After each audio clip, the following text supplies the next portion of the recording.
Papa Dudut. Magandang araw sa inyo, Papa Dudut. Ako po si Natty, 42 years old na sa ngayon at isang single mom. Bago ko po simulan ang kwento ko ay gusto ko po munang ipaalam sa inyo na matagal na po akong nakikinig sa programa ninyo. Nagsimula po ako sa pakikinig sa radyo hanggang sa nalaman ko na may mga upload na rin po kayo sa YouTube. At nagla-live airing na rin po kayo araw-araw sa inyong Facebook page sa Barangay LS 97.1. Kaya naman ngayon ay naisipan ko na rin pong sumulat sa inyo para ibahagi ang kwento ko. Papa Dudut, na ulila po ako sa ama noong 15 years old pa lamang ako. Kaya ang nanay ko na ang mag-isang nagpalaki sa akin. Bunso ako sa aming magkakapatid at 3 lamang kami at 2 taon lang ang mga pagitan namin. Bata pa lamang ako ay naranasan ko na ang pagiging mahigpit ng nanay ko. At mas lumalayon noong nawala na si tatay na tanging kakampi ko sa buhay ko. Mula kasi sa tradisyonal na conservative na pamilya si nanay, kaya napakahigpit niya sa aming magkakapatid. Kahit nung nabubuhay pa ang tatay ko ay siya pa rin ang mas nasusunod.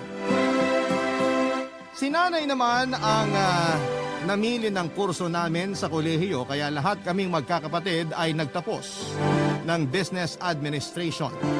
Nagkaiba lang kami ng major. Gusto kasi ni nanay na matuto agad kami sa pagnenegosyo dahil yun daw ang mag-aahon sa amin sa kahirapan. Hindi naman po kami yung masasabing talagang mayaman pero dahil madiskarte si nanay ay nabigyan niya kami ng magandang buhay kahit siya lang ang mag-isang nagtataguyod sa amin. Ginamit po ni nanay ang minana niyang lupa sa mga yumaon niyang magulang at yung perang naiwan ni tatay. Kasama na roon ang sariling ipon niya mula sa tindahan ng karne at bigasan sa palengke para maipagawa ang apartment niya na may 2 palapag. 6 ang unit na pinapaupahan namin. Yung 3 unit na nasa 2nd floor ay pinalagyan niya ng 3 double-deck bed para gawing bed space for rent. Marami rin kasing eskwelahan na malapit sa area namin kaya karamihan sa mga bed spacer doon ay mga estudyante. Papa Dudut, kahit sa mga nakakarelasyon namin ay kontrolado rin ni nanay. Hindi sapat sa kanya yung may maayos na trabaho lang. Mas gusto niya yung masasabing successful na sa buhay o di kaya ay galing sa may kayang pamilya ang mapapangasawa namin. Ang kaso'y taliwas sa inaasahan niyang naging first boyfriend ko. At kahit na hindi naman kami nagkatuluyan, parang buong buhay ko nang dinala ang pagkakamaling yon, Papa Dudut.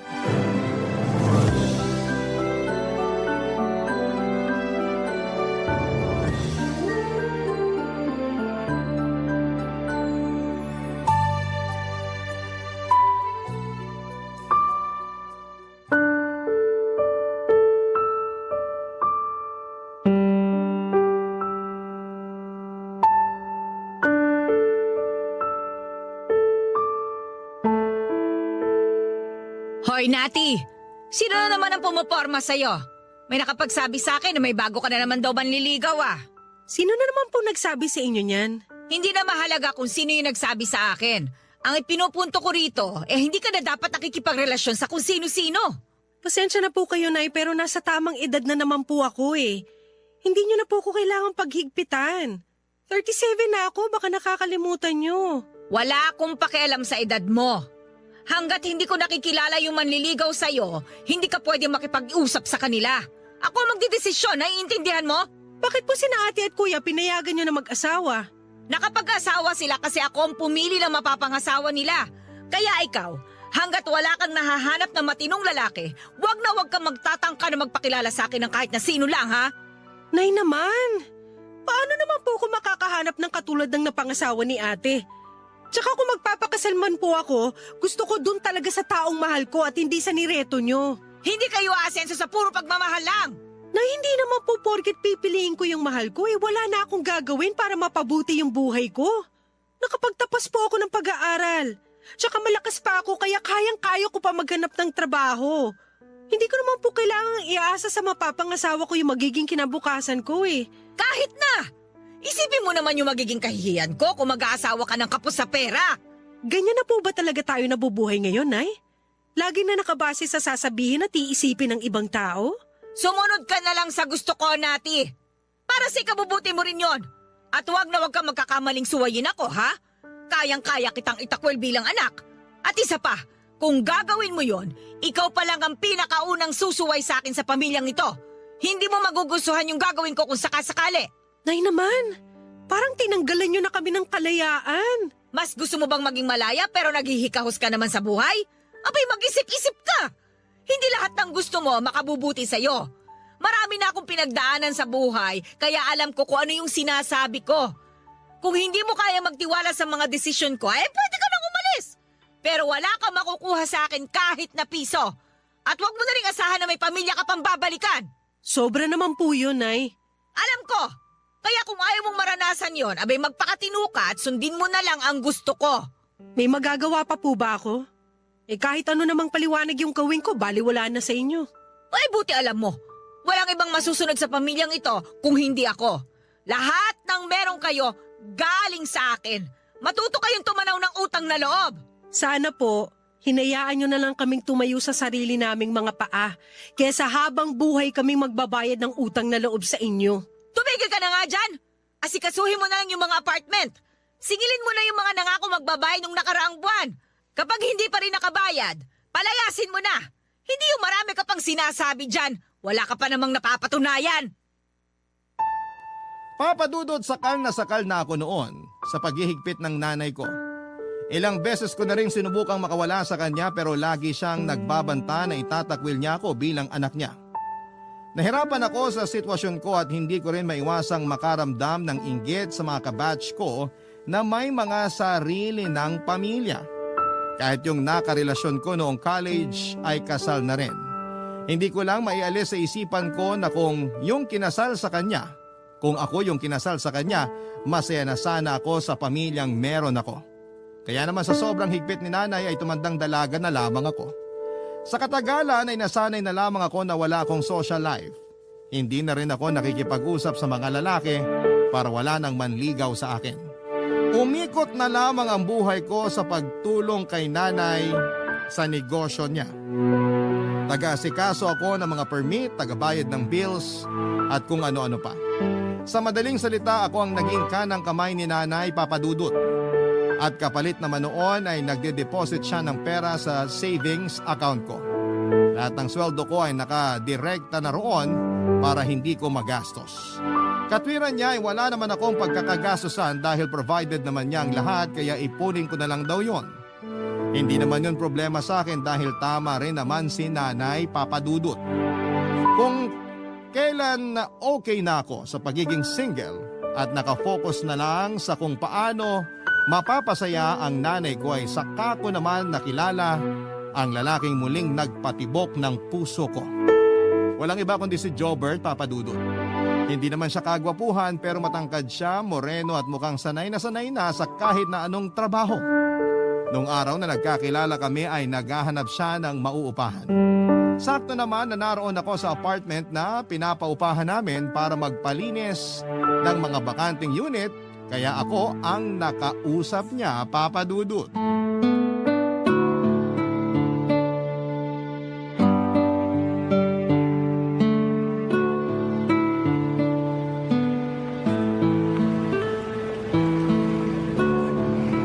Excuse me po, Miss, nangungupahan ka rin ba rito? May tatanong lang sana ako. Ano yung itatanong mo? May bakante pa kaya dyan? Isang buong kwarto ba o bed space lang? Bed space lang. May bakante pa ron sa pinakadulong kwarto. 2 pa yung bakante. Kung gusto mo sa'yo na yung isa. Buti na lang meron dito. Kanina pa kasi ako naghahanap ng mauupahan. May mga nakita naman ako pero masyadong mahal. Bed space lang kasi kaya ng budget ko eh. Magkano ba renta ng mga bed spacer dito? 2,500, kasama na tubig at kuryente. Pero kapag may cellphone ka, laptop o rice cooker, magdadagdag ka. Cellphone lang naman yung meron ako. Add ka ng 100 pesos. Ganun pala rito. Bakit? Namamahalan ka ba sa 100 pesos? Hindi naman. Hindi ko lang inaasahan yung kailangan magdagdag pag may gamit. First time mo maging bed spacer, no? Oo. Galing pa kasi ako ng probinsya. Nagpunta lang ako rito para magtrabaho. Kasama ko nga sana mga tropa ko pero iniwan nila ako eh. Bakit ka naman nila iniwan? Hindi sila natanggap doon sa pinag-a-applyan namin. Yun naman pala eh. Dapat intindihin mo rin sila. Ano pa nga naman ang gagawin nila rito kung wala naman silang trabaho? Hindi pa naman sila bumabalik sa probinsya namin. Magkakasama lang sila naghahanap ng trabaho. Saka matira-matibay na lang talaga kami nito.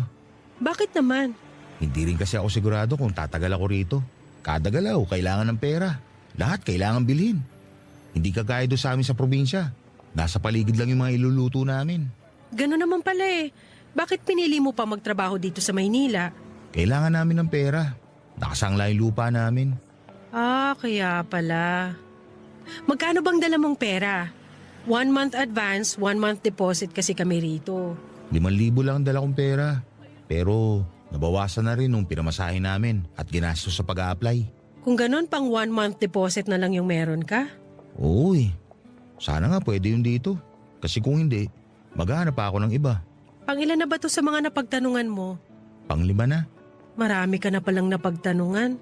Baka gabihin ka na niyan. Pag minalas-malas, aabutin talaga ako ng gabi. At pag mas minalas pa, maghahanap na lang muna ako ng matutulugan sa tabi-tabi. Kakausapin ko na lang yung may-ari nitong paupahan. Pwede na siguro yung 1 month deposit. Basta pag sumahod ka na, ibigay mo yung 1 month advance ha. Kakilala mo ba yung may-ari? Hindi na mahalaga kung kakilala ko o hindi. Ang mahalaga, may matutuluyan ka na. Hintayin mo na lang na matapos yung paglilinis dun sa kwarto sa dulo. Tapos pwede ka nang pumasok dun. Eto nga pala yung bayad ko. Sigurado ko bang ikaw na bahala? Alam mo, pasalamat ka kasi ako yung natsyempohan mo. Hindi ka dapat basta-basta nag-aabot ng pera rito kahit mukha pang katiwa-tiwala yung kausap mo. Dapat manigurado ka muna. Maraming manloloko dito sa Maynila. Kahit saan naman marami niyan eh. Pero ang gaan mo kasi kausap kaya alam ko mapagkakatiwalaan ka. Sambola ka pa. Hindi kita binobola, miss. Totoo yung sinasabi ko. Nati ang pangalan ko. Ako naman si Jobert. Ano nga pala yung trabahong ina-applyan mo? Sa housekeeping. Janitor ako sa hotel. Janitor ka pala. Saan nga pala yung probinsya nyo? Taga-Samar ako. Taga-Samar ka pa tapos dito mo naisip mamasukan sa Maynila? Inaya kasi ako ng mga kaibigan ko. Sabi, mas marami daw mapapasukan trabaho rito. Pero ang ending, iniwan ka naman nila. Nasaan na ba yung mga kaibigan mo ngayon? Naghahanap pa sila ng trabaho. Nagkahiwa-hiwalay na kami nung sinabi kong natanggap ako. Parang sumama pa nga loob nila sa akin eh. Ayaw mo bang sumama sa kanila? Gusto pero natanggap na ako sa ina-applyan namin eh. Baka matagalan pa ako makahanap kung sasama ako sa kanila. Paubos na yung budget ko. Sa bagay, gets naman kita dyan. Tama lang din naman yung ginawa mo. Importante na magkaroon ka kagad ng trabaho kasi hindi ka makakasurvive dito nang wala kang pera. At wala akong matutuluyan kaagad kundi dahil sa'yo. Kaya maraming salamat ha. Ang ganda-ganda mo na, ang bait-bait mo pa. Bolero. Hindi ka ba naniniwala na maganda ka? Mas mabuti pa, puntahan mo na yung kwartong tutuluyan mo. Siguro naman tapos nang linisin yon. Mamili ka na ng pwesto kasi mamaya parating na yung ibang bed spacer. Bakit alam mo yun? Siyempre, matagal na ako rito. Teka, saan ba yung kwarto mo rito? Secret. Sige na, may lakad pa ako. Bahala ka na dyan ha. Salamat ulit ha. Papadudod, hindi ko sinabi kay Jobert na ako ang namamahala sa apartment na yon at pamilya namin ang may-ari. Gusto ko lang makatulong sa kanya noong time na yon pero wala naman akong plano na makipag-close sa kanya. Unang-una, hindi siya papasa sa nanay ko kahit bilang kaibigan ko lang. Pangalawa ay ayoko munang mapalabit sa kahit na sinong lalaki. Naroon na kasi yung takot na baka kapag natuto na naman akong magmahal, ay masaktan lamang ako kapag hindi siya nagustuhan ng nanay ko. Pero aaminin ko, papadudot, na may dating naman si Jobert. Mukhang mabait din siya at pinakanagustuhan ko yung pagiging responsable niya at yung malasakit niya sa pamilyang naiwan niya sa Samar.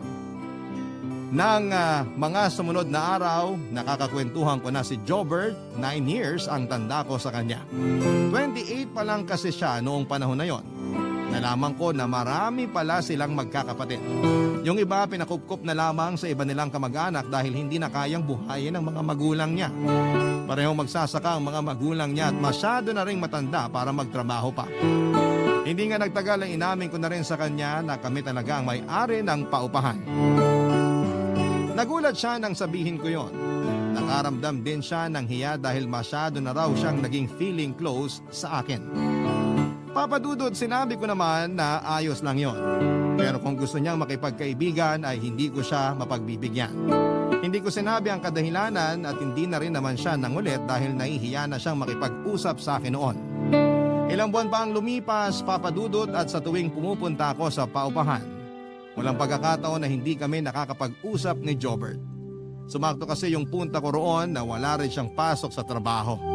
At kahit ayaw kong makipagkaibigan sa kanya, habang tumatagal ay unti-unti na rin akong bumibigay, Papa Dudut. Barangay Love Stories. Barangay Love Stories. Papa Dudut, simula nang lumambot ako kay Jobert ay pumayag na akong maging magkaibigan kami. Bagamat alam ko na sigurado magagalit ang nanay ko. Ibinigay ko sa kanya ang number ko at tuwing gabi kami ang madalas na magkausap. Tumatawag pa nga siya minsan. Yung biruan namin at masayang kwentuhan ay inaabot pa ng hanggang madaling araw. Papa Dudut, kahit malapit na kami ni Jobert sa isa't isa ay hindi ko pa rin hinahayaan na humigit pa roon ang samahang meron kami. Mula kasi noong madalas na kaming nakakapag-usap ay napansin ko na mas nagiging sweet na rin sa akin si Jobert.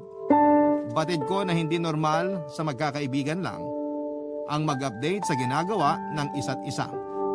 Madalas pa siyang magpaalala sa akin na huwag akong magpapalipas ng gutom dahil magagalit daw siya. Corny mang pakinggan, pero kilig na kilig ako sa ganong galawan niya noon. Pero tuwing naiisip ko si nanay ay bigla na lang akong nawawala ng gana. Itinigil ko ang pakikipag-usap kay Jobert. Hindi na ako nag-reply sa mga text message niya at hindi ko na rin sinasagot ang mga tawag niya kahit paulit-ulit pa niyang ginagawa yon. Tuwing pumupunta naman ako sa apartment ay itinataong ko na lamang na may pasok siya. Pero noong huling punta ko, Papa Dudut, ay hindi ko akalain na naroon pala siya kaya hindi na ako nakaiwas pa.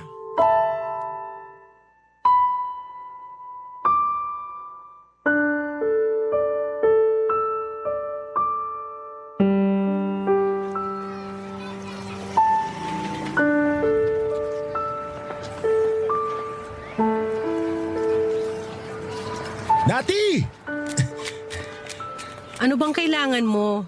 Iniiwasan mo ba ako? Hindi kita iniiwasan. Ano bang pinagsasasabi mo dyan? Hindi ka na nagre-reply sa mga text ko. Pati tawag ko, hindi mo na rin sinasagot. Busy ako sa trabaho. Maraming pinapaasikaso sa akin si nanay. Kahit sa gabi, Pagod na ako ng ganong oras kaya hindi na ako nagsiselfone. hindi ako naniniwala. Iniiwasan mo lang talaga ako. Ano naman kung hindi ako sumasagot sa tawag mo o nagre-reply sa mga text mo? Wala naman akong obligasyon na gawin yon. Hindi mo ako girlfriend. Akala ko ba nagkakamabutihan na tayo? Huwag ka ngang assuming. Natuwa lang ako sa'yo noon kaya madalas tayo magkausap. Alam kong hindi ka nagsasabi ng totoo. Sinasabi mo lang yan para layuan na kita. Eh ano naman kung ganun nga? Sabi ko na nga ba eh. Inaasahan ko na rin naman na gagawin mo to nung nalaman ko na may kaya yung pamilya mo. Nakakahiya nga naman kung makikita ka na ikihalubilo sa isang janitor na kagaya ko. Walang kinalaman sa trabaho mo yung pag-iwas ko. Baka dahil sa itsura ko. Hindi rin. Eh ano? Sabihin mo naman sa akin kung bakit. Wala akong kailangang sabihin sa'yo. Bumalik ka na ron sa kwarto nyo. May lakad pa ako. Gusto kita, Nati. Gustong gusto kita. Huwag mo naman ako iwasan. Gusto lang kita makausap. Yun na lang yun, nagpapasaya sa akin ngayon. Kahit gusto mo ako, hindi pwede maging tayo. Iba yung gusto kong lalaki. Hindi ikaw. Kung hindi mo ako gusto, bakit pinagpupuyatan mo ako? Bakit nakikipag-usap ka sa akin hanggang madaling araw? Imposibleng wala lang yun. Alam ko na may ibig sabihin lahat ng ginagawa mo, pero pinipigilan mo lang yung sarili mo. Tsaka kahit hindi mo aminin, alam ko na dahil yun sa estado ng buhay ko. Napakalit lang ng sweldo ko kumpara sa kinikita nyo. Baka nga iniisip mo pa na pera lang habol ko sa'yo kaya ako nagkakaganito eh. Hindi kita pinag-iisipan ng ganyan. Sabihin mo na lang kasi yung dahilan kung bakit mo ko iniiwasan. Hindi ka ba marunong umintindi? Hindi nga kita gusto. Hindi tayo pwede at mali lahat ng iniisip mo. Kung gusto mo magka-girlfriend, ibang babae na lang yung ligawan mo, wag na ako. Ikaw gusto ko eh. Kaya agad hindi mo sinasabi sa akin yung totoong dahilan ng pag-iwas mo, hindi ako titigil, Nati. Liligawan kita kahit ayaw mo. Pupuntahan kita sa inyo. Huwag na huwag mong gagawin yan! Bakit? Kinakaya mo ba talaga ako? Bakit pa paulit-ulit ka? Nakakairita ng pakinggan! Pasensya ka na. Gusto lang naman talaga kita makausap. Hindi nga pwede ang kulit-kulit mo! Kahit sandali lang oh. Sige na naman. Kung gusto mong kausapin pa kita, huwag kang gumawa ng eksena rito, ha? Isa pa wala ka sa lugar para pilitin ako makipag-usap sa'yo. Kapag sinundan mo pa ako, palalayasin na kita rito. Wag naman. Kailangan ko na matutuluyan. Pwes huwag kang makulit. Matuto kang lumugar. Tenant ka lang namin dito. At wala tayong espesyal na ugnayan. Naiintindihan mo? Papadudot labag man sa kalooban ko na magbitaw ng masasakit na salita kay Jobert, ay ginawa ko pa rin para lang tigilan na niya ako. Kung magpapatuloy pa kasi ang pag-uusap namin ay posibleng makarating na yon kay nanay at siguradong palalayasin niya roon si Jobert. Ayoko mangyari yon. Alam ko kung gaano kahirap ang sitwasyon niya at ayoko nang makadagdag pa sa iniisip niya. Iniwasan na rin ako ni Jobert matapos ko siyang sabihan ng mga masasakit na salita. Doon naman ako nakonsensya. Nang huli kong punta sa apartment ay nag-usap kaming dalawa at sinabi ko na sa kanya ang totoong dahilan kung bakit ko siya iniiwasan. Matapos kong ipaliwanag ang sitwasyon ay sa kanya lamang ako naunawaan. Sa huli tumuloy pa rin si Jobert sa pangliligaw sa akin at sinagot ko naman. Pero may usapan kami na walang dapat na makaalam tungkol sa relasyon naming dalawa. Tumagal ng ilang buwan ng relasyon namin ang hindi nalalaman ni nanay. Sobrang saya ko noon dahil naranasan ko yung meron nang nag-aalaga sa akin. Palaging nag-aalala at palagi akong pinapasaya. Natuto akong magpaganda ulit at magpa-sexy. Mula nung maging kami ni Jobert ay madalas akong pumupunta sa apartment. Nang minsan kasing may nangyari sa amin sa hotel pagkatapos naming mag-date ay doon ko naramdaman na parang bumata ako ng ilang taon. Kaya naman nung nangyari yon ay hinahanap-hanap na yon ang katawan ko, ay ako na mismo ang gumagawa ng paraan para magkasama kami ni Jobert. Dahil mahal na mahal ko si Jobert ay tinulungan ko siya sa problema niya sa pera. Kapag nagigipit siya ay pinapahiram ko siya ng pampadala sa probinsya. Hindi rin ako mahigpit sa kanya sa pagbabayad ng renta dahil ako na nga lang muna ang nagbabayad tuwing wala nang natitira sa sweldo niya. Binigyan ko na lamang siya ng isang kwarto para wala na siyang kasama at malaya na rin naming nagagawa ang kahit na anong bagay nang walang nakakakita sa amin. At dahil doon kahit papaano ay nakakaramdam ako ng kalayaan.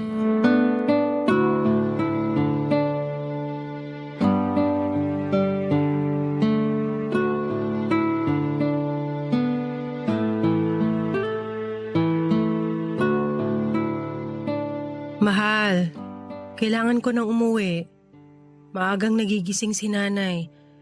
Kapag kinatok niya ako sa kwarto tapos hindi ko siya pinagbuksan, malalaman niya na wala ako roon. Mamaya na. Ihahatid naman kita eh. Pero mahal, mag-aalas 3 na ng umaga. Wala pa nga akong tulog eh.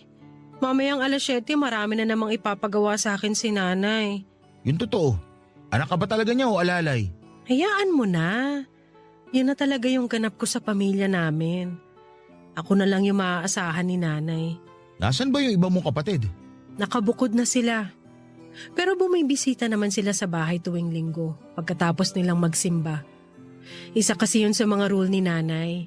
Yung kahit may pamilya na kami at busy na sa sarili naming buhay, dapat pa rin kami maglaan ng isang araw para magkasama-sama. Mabait naman pala yung nanay mo eh. Sa ibang bagay, oo. Pero pagdating sa mga nakakarelasyon namin, hindi. Gusto niya kasi yung mayaman. O kaya basta may negosyo.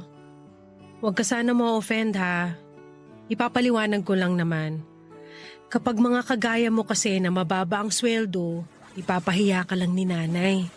Sasabihin niya wala ka namang mararating sa buhay kung janitor ka lang. Grabe naman siya mang maliit ng ibang tao. Kaya nga ako nag-iingat, 'di ba? At sa ginagawa mo ngayon, ipapahamak mo lang ako. Ganito na lang ba tayo palagi? Kapag napasaya na kita, uuwi ka na. Paano naman ako, mahal? Gusto pa kita makatabi matulog. Magagawa rin natin yan. Pero sa ngayon hindi pa pwede. Hindi ka pa ba masaya na may oras pa rin ako sa'yo? Parang hindi naman masaya yung ganito. Parang nanlilimos na ako ng oras sa'yo. Mahal, huwag ka nang magtampo. Hayaan mo babawi ako. May bala ka pa ba talagang humiwalay sa nanay mo? Kasi kung habang buhay ka na lang magpapakontrol sa kanya, hindi ka talaga magiging malaya. Hindi kasi yun ganun kadali. Bigyan mo lang ako ng sapat na panahon, mahal. Kung ikaw lang naman, naiintindihan kita. Pero yung nanay mo, ang labo talaga eh. Maiintindihan ko pa siya kung minor de edad ka pa. Pero mahal, 37 ka na. Dapat nga may anak ka na ngayon. Hindi ko nga alam kung mararanasan ko pa yun eh. Malay mo, magbagong isip ng nanay mo kapag nabuntis kita. Mas malaking problema yung sinasabi mo.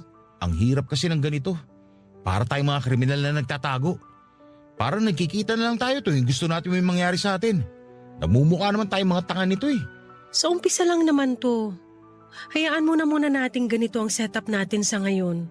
Mahal naman, seryoso ko. Siyempon mo na yung nanay mo para maipakilala mo na ako sa kanya. Wala naman akong habol sa pera niyo eh. May trabaho naman ako. Kung yung panggastos ang problema kapag mag-asawa na tayo, pwede naman natin paghatian yun, di ba? Huwag kang mag-alala. Hahanap lang ako ng tiyempo. Masasabi ko rin to sa nanay ko. Pero sa ngayon, konting tiis muna, ha? Ano pa nga bang magagawa ko? Wala naman eh. Sige na, magbihis ka na. Ihatid na kita sa inyo. Kahit hindi mo na ako ihatid, kaya ko ng sarili ko. Delikado sa labas. Huwag na matigas yung ulo mo. Oh, sige na, oo na. Magpapahatid na ako. Nga pala, huwag ka muna pumunta rito mamayang gabi. Ha? Bakit? Baka makahalata na yung nanay mo. Sa susunod na linggo na lang ulit. Sa bagay. Pero mamimiss kita, mahal. Mamimiss din naman kita eh. Pero sabi mo nga diba, tiis-tiis muna. Papadudot halos 1 linggo kaming hindi nagkita ni Jobert. Nag-uusap naman kami sa text o sa tawag pero naging madalang na rin yon kalaunan. Gayunpaman kahit ramdam ko na medyo lumalayo na sa akin si Jobert ay hindi ako nag-isip ng kung ano-ano. Iniisip ko na lamang na para sa ikabubuti ko rin ang ginagawa niya. Madalas na kasi siyang nag-overtime sa trabaho kapag wala naman siyang pasok ay umi-extra siya bilang labor sa panibagong apartment na pinagagawa ni nanay. Makalipas nga ang mahigit 1 linggo ay doon na ako nakaramdam ng pagkahilo at nakakaranas pa ako ng pagsusuka tuwing umaga. Kahit na hindi pa sigurado ay malakas ang hinala ko noon na buntis ako at nakumpirma ko rin naman yon, papadudot. Magkahalong saya at takot ang nararamdaman ko ng mga oras na yon. Pero para hindi ako ma-stress ay mas pinili ko na lamang na ma-excite dahil sa wakas ay magkakaanak na ako. Umasa ako na baka sakaling yun na ang makakapagpalaya sa akin sa nanay ko. Kaya naman noong araw ding yon ay pinuntahan ko si Jobert sa paupahan para sabihin ang tungkol sa magiging anak namin. Pero sa halip na ma-excite ako sa ibabalita sa kanya nang makarating ako doon ay halos manginig ako sa galit sa naabutan ko sa kwartong tinutuluyan ng boyfriend ko, Papadudut. Barangay Love Stories. Barangay Love Stories. Papadudut, buo na po ang desisyon ko na sumama na lamang kay Jobert para makabuo na kami ng sarili kong pamilya. Baka kasi sa ganung paraan ay mapatunayan ko sa nanay ko na mali lahat ng mga iniisip niya at kaya kong mabuhay nang hindi umaasa sa kanya. Pero naisip ko rin na kapag itinakwil niya ako, mauuwi lang sa wala lahat ng pinaghirapan ko. Kahit mga kapatid ko ay wala nang magagawa pa roon kapag nagkataon. Hindi ko na sila makakasama o makakausap man lamang. Ganon katindi ang pagkontrol ni nanay sa mga buhay namin. Kahit matatanda na ang mga kapatid ko ay napapasunod pa rin niya. Habang nasa daan papunta sa paupahan, yon ang laman ng isipan ko. Mas makakapag-isip-isip ako kaya nabuo ko na ang desisyon ko na sumama na lamang kay Jobert. Kumpara naman ang inaalala niya ay malaki-laki na rin naman ang ipon ko. Kaya medyo nakampante pa ako. Napapangiti ako sa bawat hakbang ko noon papunta sa kwarto ng boyfriend ko habang hawak ko naman sa kaliwang kamay ang patunay na magkakaroon na kami ng anak. Naabutan ko pong nakabukas ang pinto kaya hindi na ako kumatok pa. Nagdahan-dahan pa ako noon sa pagpasok para masurpresa si Jobert dahil mahigit 1 linggo na kaming hindi nagkikita. Pero nakakailang hakbang pa lamang ako ay halos hindi na ako makagalaw nang maabutan si Jobert na abalang-abala sa babaeng kausap niya sa video call. Lalo na nang marinig ko ang pinag-uusapan nila. Sunod-sunod ang pagtulo ng luha ko noon habang pinapakinggan kung paano ako laitin ng lalaking akala ko ay mahal ako. Pero ang mas masakit pa roon, yung babaeng kausap niya ay walang iba kundi yung kakilala kong masahista, Papa Dudut.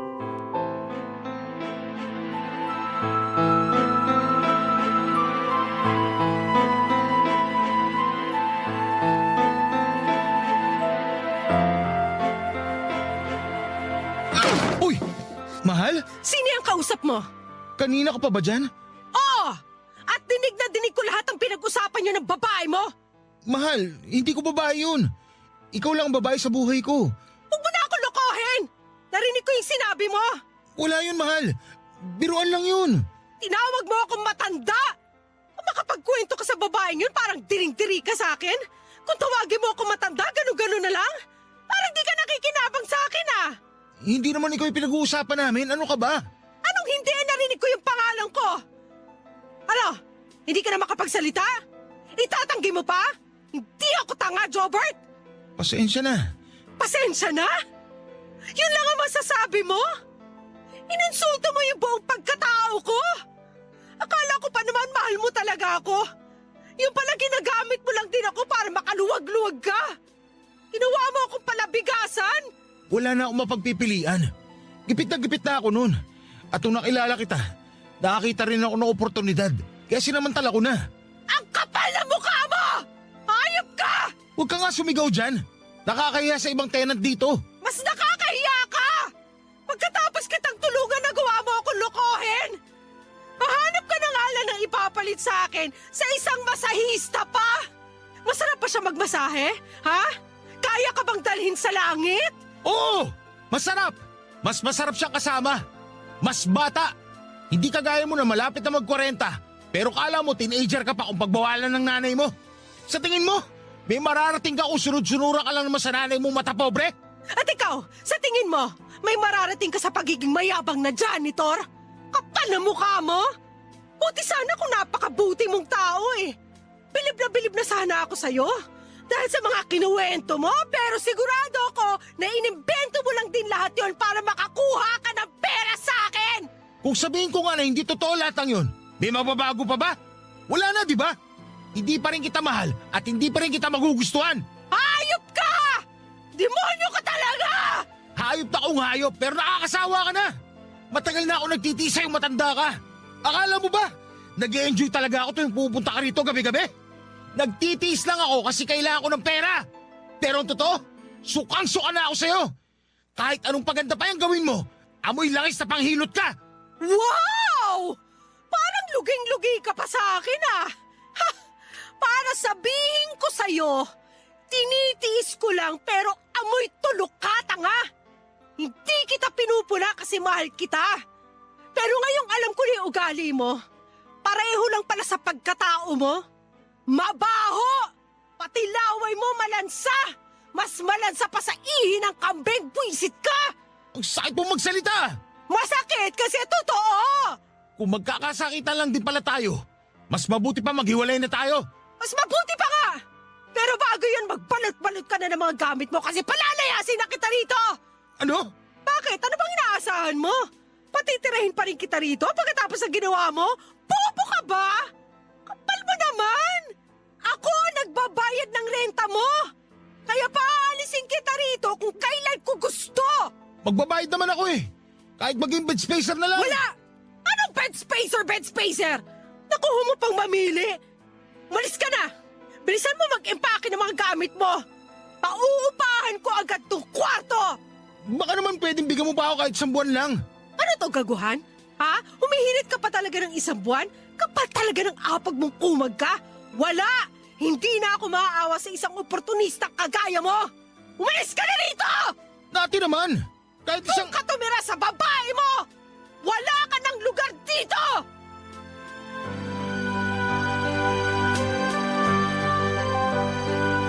Papadudot kahit na anong pagmamakaawa pa ang ginawa ni Jobert ay hindi ko na siya pinagbigyan. Napakasakit kasi ng ginawa niya sa akin, napaniwala niya ako na mahal niya ako at desidido na siyang bumuo ng pamilya pero kagaya lang din pala siya ng ibang lalaki na pinopormahan ako. Pera lang ang habol nila. Wala nang nagawa si Jobert nang sapilitan ko siyang pinalaya sa paupahan namin. Hindi ko na siya siningil sa mga utang niya.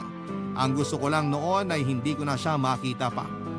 Pero kahit na nakalis na siya sa apartment namin ay problemado pa rin ako noon kung paano itatago kay nanay ang pagbubuntis ko.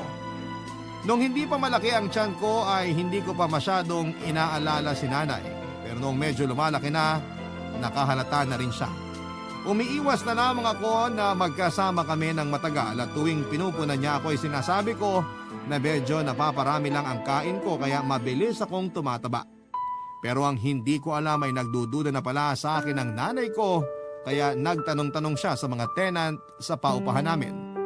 Doon ko lang napagtanto na kahit na anong pag-iingat namin noon ni Jobert ay may mga nakakakita pa rin sa amin na madalas kaming magkasama noon, Papa Dudut.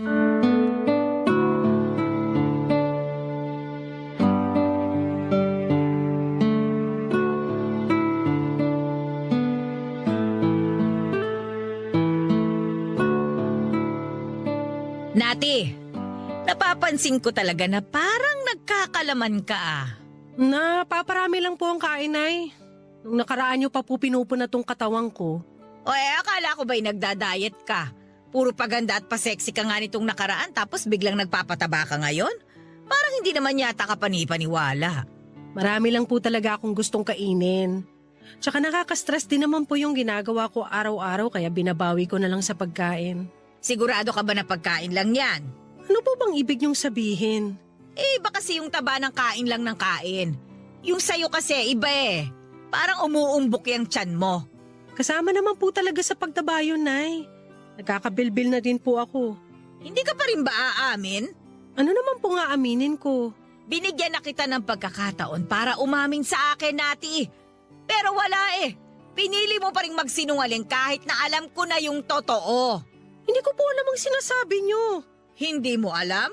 Ha! Hindi mo kilala si Jobert? Yung dating bed spacer na pinalipat mo sa kabilang kwarto? Ha? Paano niyo nalaman yan? Palagi ako may paraan. Kaya alam ko kapag nagsisinungaling ka o hindi. Buntis ka, hindi ba?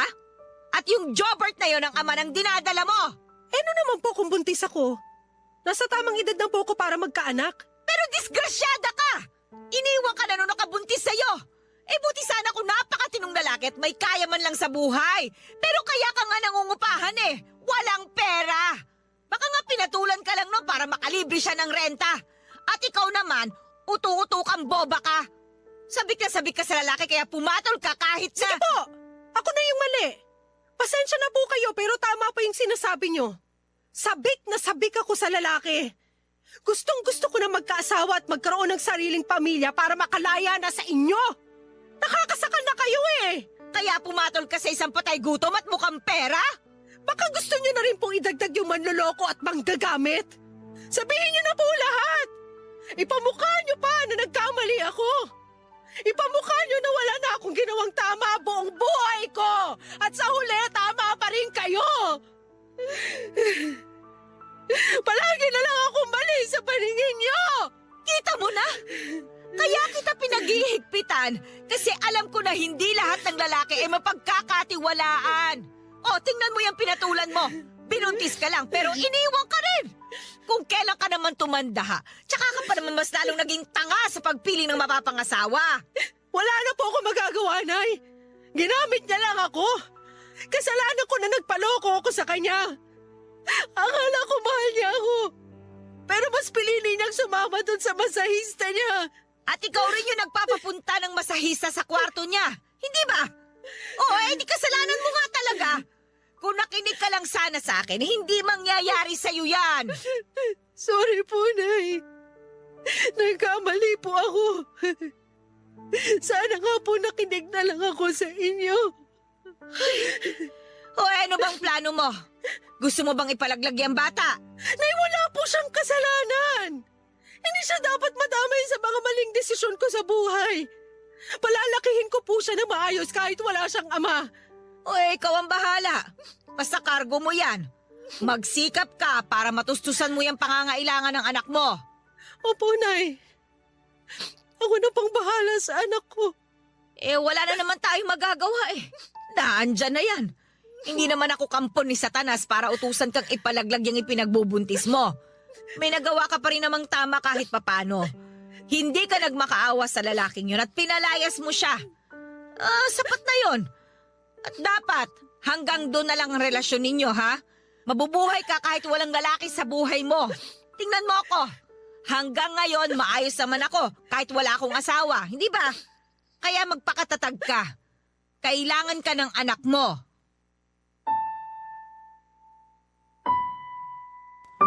Papadudot na paluha ko sa mga sinabing yon ni nanay. Sa kabila ng pagiging mahigpit niya ay taglay pa rin niya ang puso ng pagiging isang ina. Sa wakas ay ibinigay na rin niya ang inaasam kong kalayaan.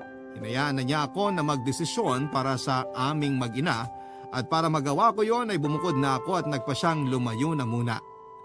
2 taon lang mula nang umalis ako ay nakilala ko naman si Francis.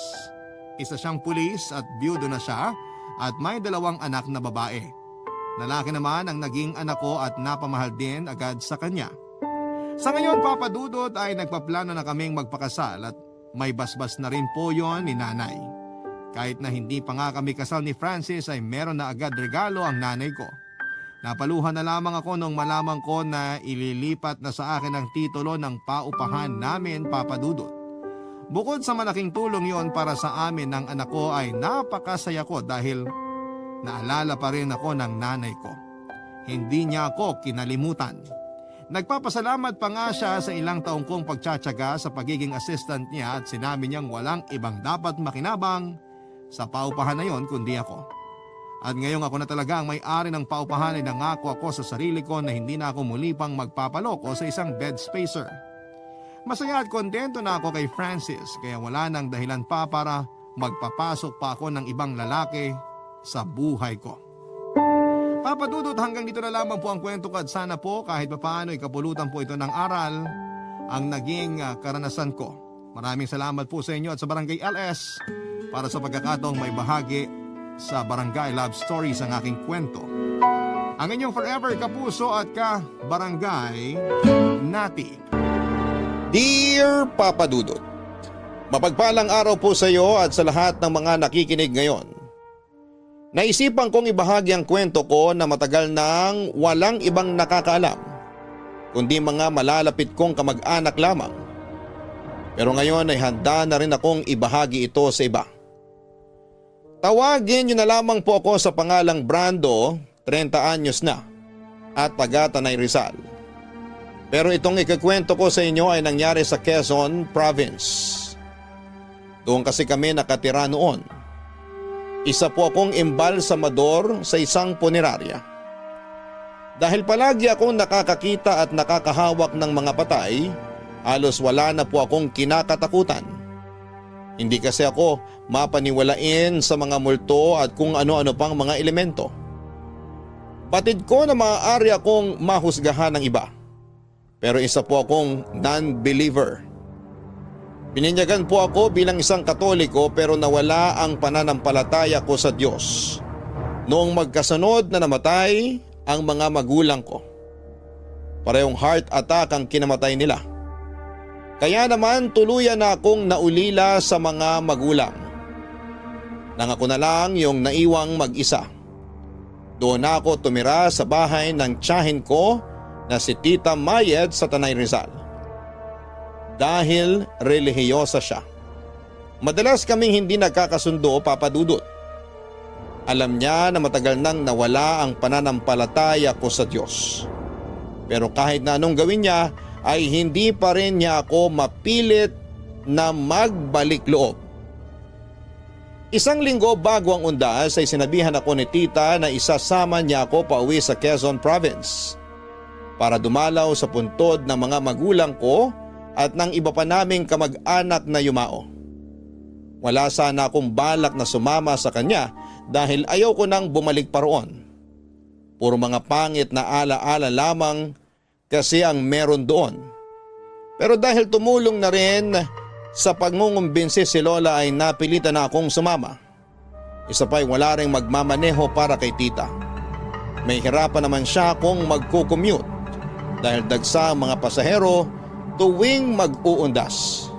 Maaga kaming bumiyahe ni tita noong araw na yon. Pero nang nasa kalagitnaan na kami ng biyahe ay ganito po ang nangyari.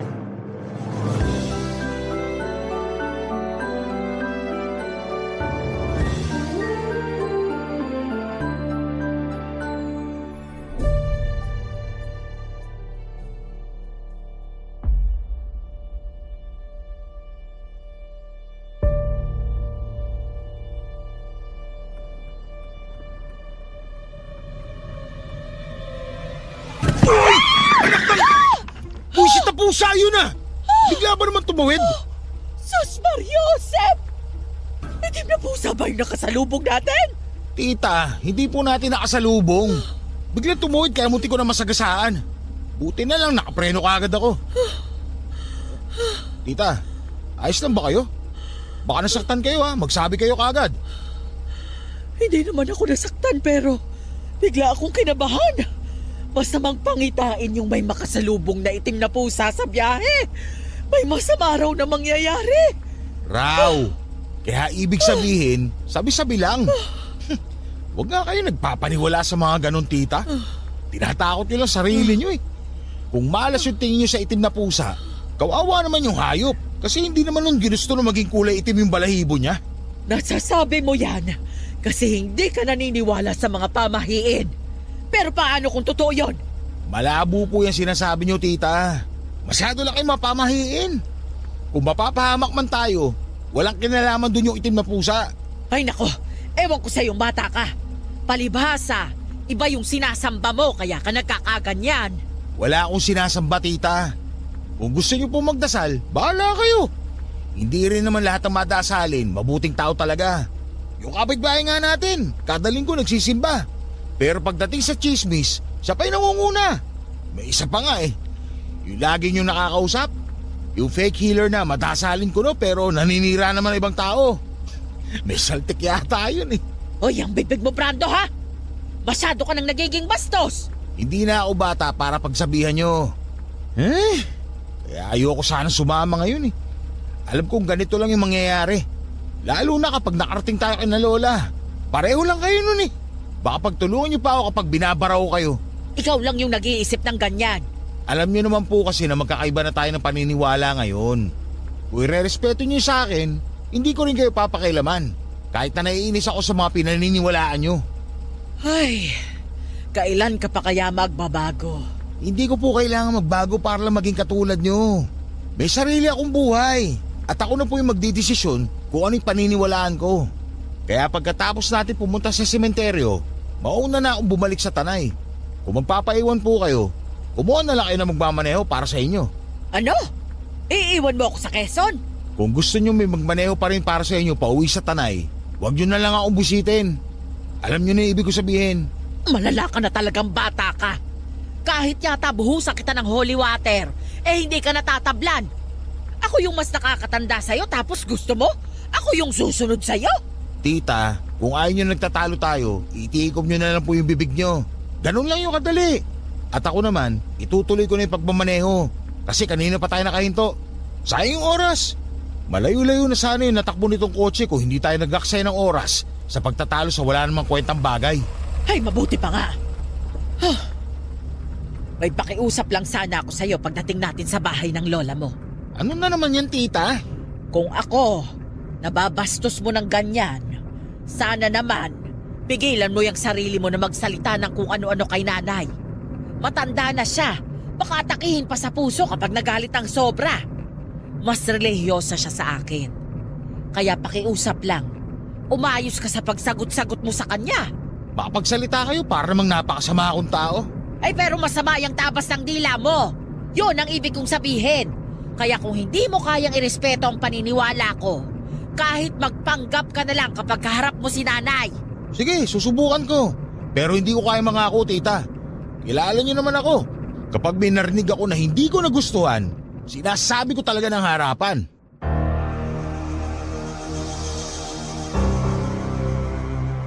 Papadudot isa yon sa madalas naming pagtalunan ni Tita Mayet. Bukod kasi sa isa akong non-believer, hindi rin ako nagpapaniwala sa mga pamahiin ng mga matatanda. Para sa akin ay kasinungalingan lamang ang mga yon. At tinatakot lang ng mga kabalbalan na yon ang mga tao para sa walang kwentang dahilan. Nung makarating kami sa bahay ni Lola ay ikinuwento agad ni Tita Mayet ang tungkol sa nangyari sa biyahe. Gaya ng inaasahan ko ay nagkasundo silang dalawa na parehong mapamahiin. Pero para hindi na madugtungan pa ang naging pagtatalo namin ni Tita, ay hinayaan ko na lamang sila papadudot. Isa pa ay sinabi naman ni Lola na uuwi rin doon ang pinsan kong si Oman. Sa lahat ng mga pinsan ko ay siya lang ang pinakakasundo ko. Matagal-tagal na rin kaming hindi nagkikita kaya na-excite ako sa pagdating niya. Dahil wala naman akong magawa noon sa bahay ng lola ko. Madalas akong umalis tuwing umaga at bumalik na lamang bago magtanghalian. Hindi kasi ako makatagal sa bahay. Kung hindi ako lelekturan ni Tita, si Lola naman ang nangungulit na sumama ako sa pagdarasal nila. Isang araw sa paglilibot ko sa lugar namin sa Quezon, ay napadpad po ako sa isang bakanting lote na katabi ng isang abandonadong bahay. Nag-iisa lamang ang bahay na yon doon sa kalsada na yon, papadudot. Giba-giba na ang dingding nito at butas na rin ang bubong na ginapangan na ng mga damo. Pero ang mas nakaagaw pansin sa akin ay yung krus na gawa sa semento na medyo nakausli sa bumabalot na mga damo doon sa bakanting lote. Lalapitan ko na sana yon noong mapahinto po ako sa paglalakad. Napagtanto ko kasi na isang may kalalimang hukay pala sana ang hahakbangan ko. Natakpan lamang ito ng malalagong mga damo nang muli kong tingnan ang krus at ang bakanting hukay. Naisip ko na baka dati yung pinaglibingan pero inilipat lamang ang labi ng sinumang nakalibing doon. Nakakatakot mang isipin para sa iba. Pero may mga tao talaga na kapag masyado nilang mahal yung yumao nilang mahal sa buhay, ay doon na mismo nila inililibing sa bakuran nila. Papadudot, pabalik na sana ako noon sa bahay nang mapansin ko mula sa aking kinakatuyuan ang isang babae na naglalakad papalayo. Nakasuot ito ng itim na bestida. Ang ipinagtataka ko lang noon, wala naman akong napansin na babaeng dumaan mula sa likuran ko kaya hindi ko alam kung saan siya nanggaling. Nang kumurap-kurap ako ay bigla na lamang itong nawala. Hindi tuloy mawala-wala sa isipan ko ang bakanting hukay at yung babaeng nakita ko hanggang sa makauwi ako sa bahay ng lola ko. At nang dumating si Oman, kaagad ko yung ikinuwento sa kanya, papadudot.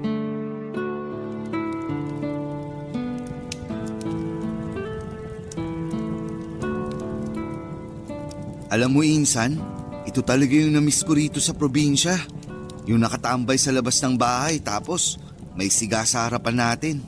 Alak na lang kulang. Sige, bumili ka kung kaya mo. Tignan ko lang kung hindi ka paghahampasin ni Lola ng walis tingting. Yun na nga eh. KJ sina Lola at Tita Mayet. Hayaan mo na. Mga nagkakaedad na kasi kaya pagpasensyahan na lang natin. Ano pa nga ba? Nga pala, kumusta trabaho mo sa Rizal? Wala namang bago. Mga patay pa rin naman ang nakakaharap ko. Langya, di ka ba nauumay sa mga patay? Nauumay pero trabaho yun eh.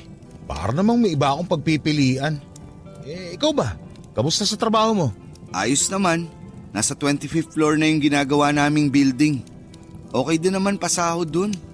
Pero kapag tatanga-tanga ka sa trabaho, maaga ka talagang paglalamayan. Ingat ka. Ayoko mag-imbalsa mo na kamag-anak ko. Tsaka tandaan mo, walang nabibiling pangalawang buhay sa palengke. Alam ko naman yun. Pero minsan talaga, hindi naiiwasan yung aksidente kapag oras ng trabaho. Ano yun? Lah, parang may dumaan. Ha? Wala naman ah. Hindi, may nakita talaga ako. Kaso ang bilis eh. Baka naman guni-guni mo lang yun. Alam mo ikaw, parang ang si Tita Mahit. Hilig yung takutin sarili nyo. Gagi, mag-uundas na kaya. Malapit na pista ng mga patay. Patay na nga sila, di ba? Kalokohan naman kung babangon yung mga yun para takutin ka. Hindi ka ba talaga naniniwala sa multo?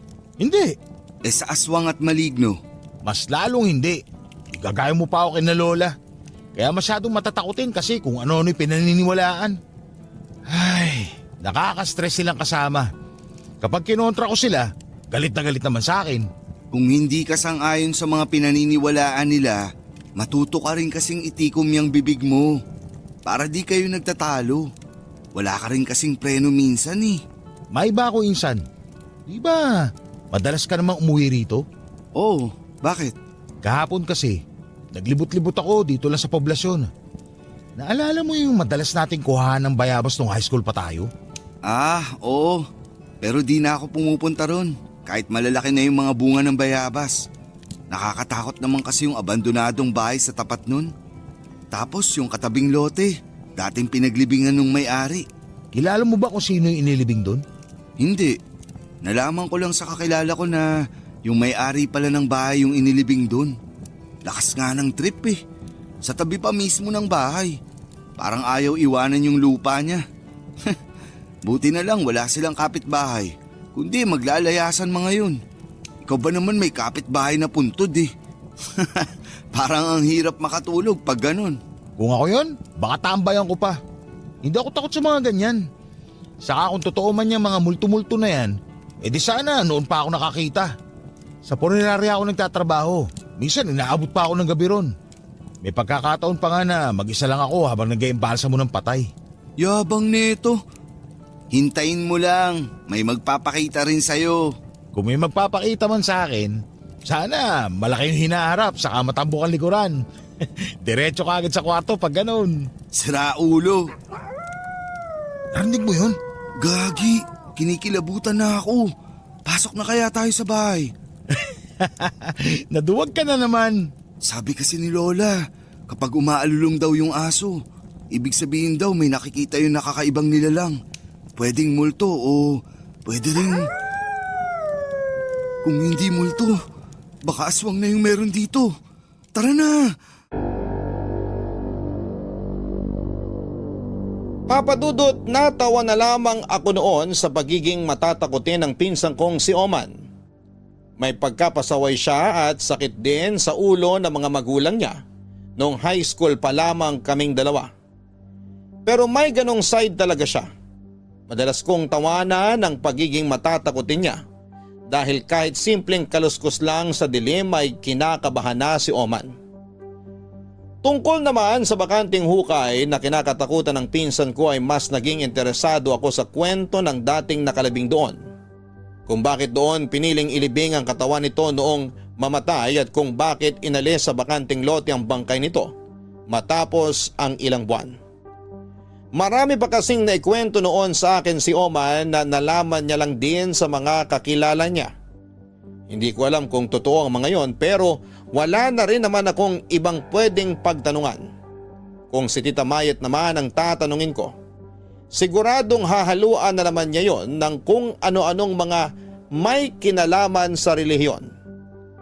Nang dumalaw kami sa sementeryo para linisan ang puntod ng mga magulang ko at ng iba pa naming kamag-anak, napansin ko noon yung kalapit na puntod ni Lolo. Nang itanong ko kay Tita Mayet kung kamag-anak din ba namin ang nakalibing doon, nagulat ako nang malamang doon pala inilipat yung dating nakalibing sa bakanting hukay na nakita ko. Pero mas nasorpresa ako sa nalaman ko na kilala pala ng tita ko yung taong yon noong nabubuhay pa. Marami pa sana akong gustong itanong kay tita, pero iniba na niya ang usapan. Yung puntod ni Lolo ang huli naming nilinisan noong araw na yon. Pagkatapos noon ay uuwi na sana kami ng maagaw ang pansin ko ng kwintas na nasa paanan ng kalapit nitong puntod. Nadumihan lamang ito pero sa tingin ko ay ginto ang kwintas na yon. Nang tawagin ako ni tita ay dali-dali kong binulsa yung kwintas at dinala na lamang pauwi para linisan. Papadudot, wala akong kaideya-ideya noon na yung isang pagkakamali ko pa lang yon ay magdudulot ng bangungot sa buhay ko. Papadudot, hindi ko maunawaan kung bakit gano'n na lamang ako ka-invested sa nakalibing sa kalapit na puntod ni Lolo. Sigurado naman ako na hindi namin ito kamag-anak dahil kung sakali man ay matagal na sanang nasabi sa akin ni tita ang tungkol doon. Pero bukod sa alam ko na yung may-ari ng abandonadong bahay ang nakalibing sa puntod na yon, ay wala na akong ibang alam. Tuwing nagtatanong naman ako sa tita ko ay kapansin-pansin ang pag-iwas niya. Hindi naman ako nag-isip ng kung ano dahil baka natatakot lamang siya na pag-usapan ang tungkol sa isang patay na hindi naman namin kaano-ano. Walang nakaalam ng tungkol sa kwintas na nakuha ko sa puntod. Nilinisan ko ito at nakumpirmang ginto nga ang kwintas na nakuha ko matapos kong ipatingin sa isang sanglaan. Natuwa pa ako noon dahil pwede ko pa yung ibenta ng may kamahalang presyo. Pero may parte rin sa akin na parang gusto ko na lamang yung itago. Hindi ko alam kung bakit pero sa tingin ko ay may sentimental value ang kwintas na yon. Hindi ko lang sigurado kung sino ang tunay na may-ari noon dahil posibleng may nakahulog lang ng kwintas sa parteng yon ng sementeryo. Ilang araw mula nang makuha ko ang kwintas ay nagkaroon ako ng isang masamang panaginip. May isang babae na sumasakal sa akin at parang gusto akong patayin sa panaginip na yon. Mabuti na lamang at nagising ang pinsang kong si Oman. Pero kahit na ilang araw na rin ang lumipas ay hindi pa rin yon maalis sa isip ko.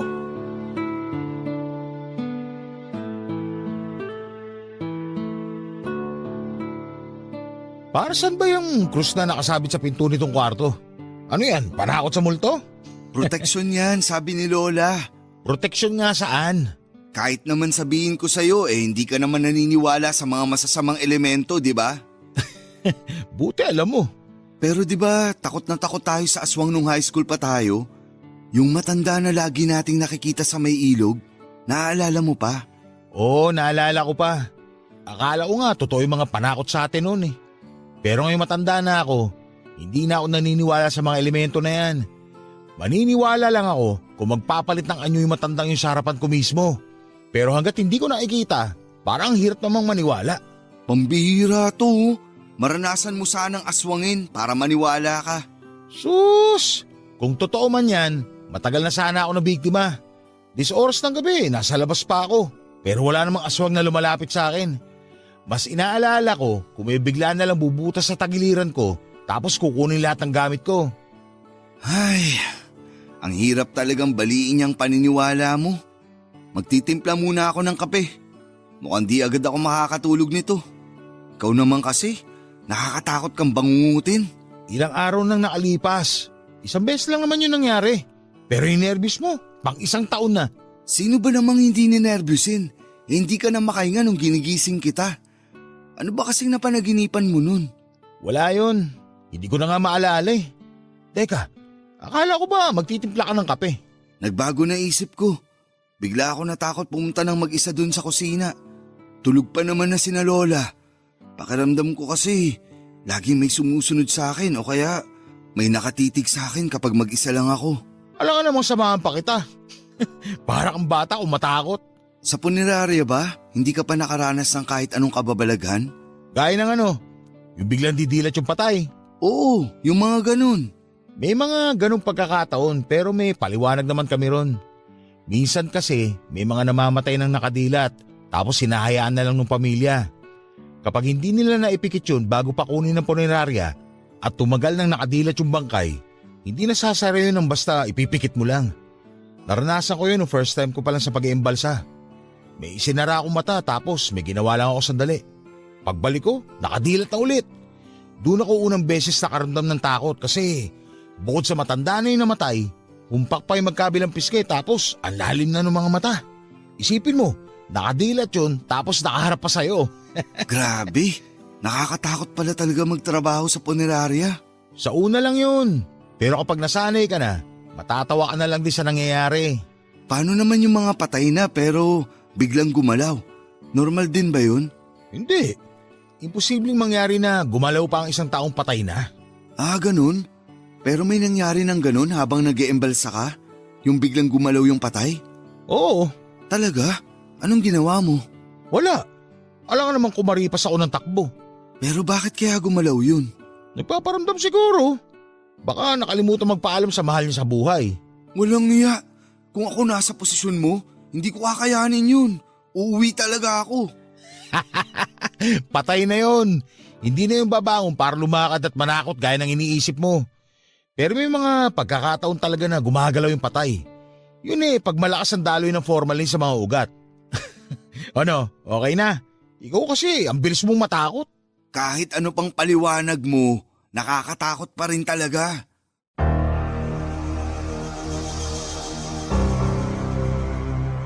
Habang nagkwekwentuhan kami noon ni Oman ay bigla na lamang bumagsak sa sahig yung krus na nakasabit sa pinto ng kwarto namin. At nang i-check yun ni Oman, napaka-imposible raw na mahulog yung krus sa pagkakasabit nito kung walang magtatanggal. Nang sabihin yon ni Oman ay napansin ko naman noon yung paggalaw ng kurtina sa bintana. Nung tinitigan ko yon ay parang may nabuong imahe ng isang babae. Hindi ko alam kung nakasuot ba ito ng itim na bestida o sadyang anino lamang yung nakita ko. Kahit ayokong matakot ay napalunok na lamang ako noon. Aminado ako na medyo kinakabahan na rin ako, Papa Dudut. Kinabukasan ay nag-decide na lamang kami na hindi sabihin kina Lola at Tita Mayet yung nangyari kinagabihan para hindi na sila mag-isip pa ng kung ano. 2 araw na lamang kami noon at babalik na kami ni Tita sa Rizal kaya balak ko sanang sulitin ang pananatili ko sa poblasyon. Noong araw na yon ay may pinuntahan si Oman kaya ako lang ulit ang mag-isang umalis ng bahay. May mga araw na gusto ko sanang itodo ang paglilibot. Pero hindi naman kami makapunta sa ibang lugar dahil mas gusto ni Lola na magkakasama kami. Ang kaso, nakakainip kasi sa bahay kaya umalis pa rin kami ng pinsan ko. Kaya lang ay hindi kami makalayo dahil kailangan naming bumalik kapag oras na ng pananghalian o ng hapunan. Balak ko sanang maligo sa ilog noong araw na yon pero bago pa ako makarating doon, nakasalubong ko yung matandang napagkamalan ni Oma na aswang sa lugar namin. Aaminin ko na medyo kinabahan ako noon sa pagtitig ng matanda. At ang hindi ko inaasahan, Papa Dudut, ay nung kwelyuhan ako ng matandang lalaki na yon at nanlilisik ang mga mata. Binalaan niya ako tungkol sa kwintas na kinuha ko sa isang puntod sa sementeryo. Oh, gising ka na pala. Magkape ka na. Nakabili ako ng pandesal sa naglalako kanina. Kainin mo na habang mainit pa. Si Oman po. Nagja-jogging sa labas.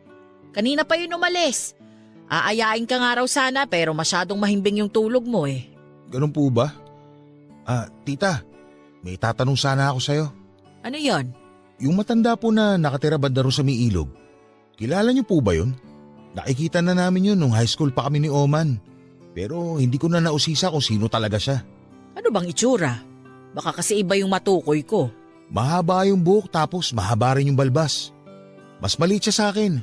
Mga hanggang balikat ko lang yung taas niya. Sa mukha naman… May nunal ba siya sa kaliwang pisngi? Teka, nunal? Oo, naalala ko na. Meron nga. May sinabi ba siya sa'yo? Wala naman. Bakit tita? May kailangan ba siyang sabihin sa akin? Ha? Wala naman. Naisip ko lang kasi baka tinakot ka rin ng matandang yon.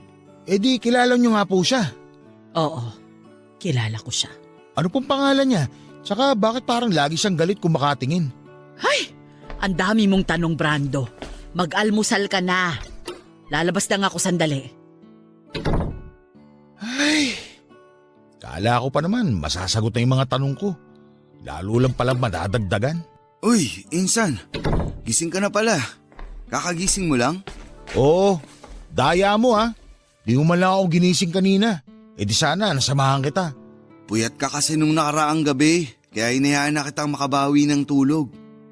Nga pala, nakasalubong ko si tita kanina. Ba't ganun itsura nun? Nag-away ba kayo? Ha? Hindi ah.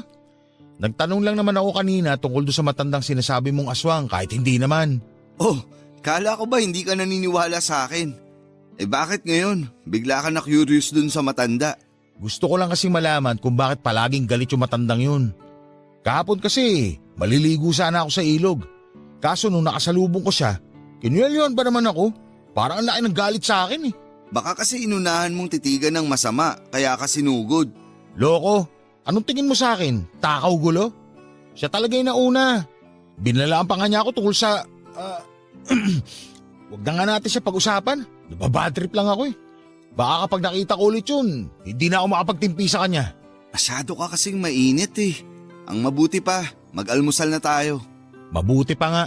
Nga pala, sasama ako kay Lola mamayang hapon. Baka gusto mo rin. Saan naman kayo pupunta? Magsisimba. Seryoso ka ba? Tinanong mo pa talaga ako ha? Nagbaka sakali lang. Alam ko namang di ka talaga sasama kaya di na kita pipilitin. Baka masunog ka pa ron eh. Ayoko pang mabawasan ng pinsan. Minsan, pag masamang damo, matagal mamatay. Masamang damo ka naman talaga. Pero dun sa matagal mamatay, di ka sigurado. Siraulo, parang gusto mo na akong mamatay ha? Biro lang. Saka ka na mamatay kapag marunong na ako mag-embalsa mo. Paglalaroan ko yung katawan mo. Tanga, mumultuhin kita. Oh, kala ko ba hindi ka naniniwala sa multo? Nagbibiro lang tayo, di ba? Kaya huwag mo rin seryosohin yung mga sinasabi ko. Okay, sabi mo eh. Papa Dudut, hindi ko binanggit noon kay Tita Mayet ang buong pangyayari noong nagkita kami ng matandang tinutukoy ko. Hindi ko rin yon sinabi sa pinsan kong si Oman. Sinakyan ko na lamang ang mga biro niya kahit na medyo napapaisip na rin ako ng mga oras na yon. Noong nakita ko kasi yung matanda ay binangungot ulit ako kinagabihan. Kung hindi lang ako noon nahulog sa kama ay hindi pa ako magigising. Sa panaginip ko ay meron na lamang babae. Pero sa ikalawang pagkakataon na napanaginipan ko siya ay mas naging agresibo na siya. Sinasakal niya ako noon at dinudukot ang mga mata ko habang nakapikit ako. Mula noon ay hindi na nawala sa isipan ko ang babaeng yon. Sumasakit na lamang talaga yung ulo ko tuwing iniisip ko kung sino siya at bakit niya ako ginugulo sa mga panaginip ko. Pagsapit ng hapon, inaapoy na ako ng lagnat at yon ang naging dahilan. Kaya hindi kami natuloy ni Tita Mayet sa pagbalik sa Rizal. Inabot kasi ng mahigit 1 linggo yung trangkaso ko. Hirap na hirap din akong makatulog noon dahil sa masamang panaginip na paulit-ulit na gumugulo sa akin. At tuwing gising naman ako, nagpaparamdam sa akin yung babae. Nagpapakita siya na nakatayo sa may bintana ng kwarto namin. Nakatitig siya sa akin tapos ay bigla na lamang nawawala. Minsan naman kapag nakakaidlip ako, bigla na lang akong magigising dahil sa malamig na bagay na dumadampi sa mga paa ko. Doon ako binalot ng takot dahil hindi na basta-basta yung nangyayari sa akin noong panahong yon. Sa tagal ko na kasing nagtatrabaho sa punerarya, ni minsan talaga ay hindi pa ako nakakita ng multo. Kaya yon pa lamang ang unang pagkakataon na nakakita ako ng ganon. Mula nang magparamdam sa akin ang kaluluwa ng isang babae na hindi ko naman kilala, hindi na ako natahimik. Takot na akong matulog noon sa pangambang babangungutin ulit ako at hindi na magigising pa. Pero kahit na gising ako, nararamdaman ko pa rin ang pagpaparamdam ng kaluluwang yon at hindi ko alam noon kung kailan ako nito lulubayan.